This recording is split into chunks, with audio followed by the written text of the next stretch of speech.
Good morning. Welcome again to Morning Devotions. Thank you for our time together. I want us to come back to one of the famous healing stories in the New Testament. It's one of my favorite ones. Beginning with verse 40, partway through verse 42. And as Jesus went, people pressed around him. And there was a woman who had a discharge of blood for 12 years. And though she had spent all her living on the physician, she'd spent everything she had on doctors. She could not be healed by anyone. Nobody could heal her. She came up behind him and touched the fringe of his garment, and immediately her discharge of blood ceased. And Jesus said, "Who is it that touched me?" Now go down to verse 48. He said, "Daughter, your faith has made you well. Go in peace." Now I want you to learn a principle here. I'm not teaching rebellion, but I am teaching... I'm not sure what I'm teaching. I'm teaching faith.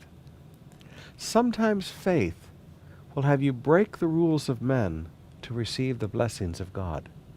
Now I want you to notice this woman. Number one, she had a problem with bleeding. When women were having that type of a problem, they weren't allowed to touch men. And forgive me, an Orthodox Jewish woman to this day will not touch a man. I can remember standing in the airport in Tel Aviv at a beautiful shop that sold silver things, and they had this nice little silver lion that I was looking at. And I was asking the lady how much and decided not to do it. And, to be polite, I was going to shake her hand and say, "Thank you very much for your help. I'm sorry, not this time." And I reached out my hand to shake her hand, and she recoiled from me. Because with Orthodox women, you don't touch a man. That's not your husband. And I think of that every time I read this story, and I realize this woman touched the hem of his garment. And she's not just a woman, she was bleeding. See, even today in Orthodox families, if a woman is having her monthly, the husband sleeps in a separate bed. He's not even allowed to sleep in the same bed.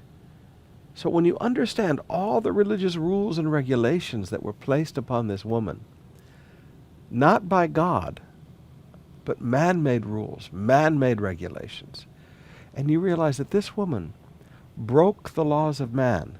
I didn't say she was doing something illegal, and she wasn't doing something sinful, but she was doing something unreligious. She broke some religious rules. Her faith, and now listen to me carefully, faith doesn't make you sin. Faith doesn't make you, go out and steal or break, laws of the government. In fact, the Bible teaches us we are to submit to the governing authorities. But faith will sometimes cause you to break little religious traditions and little religious rules that keep people controlled to receive the blessing of God.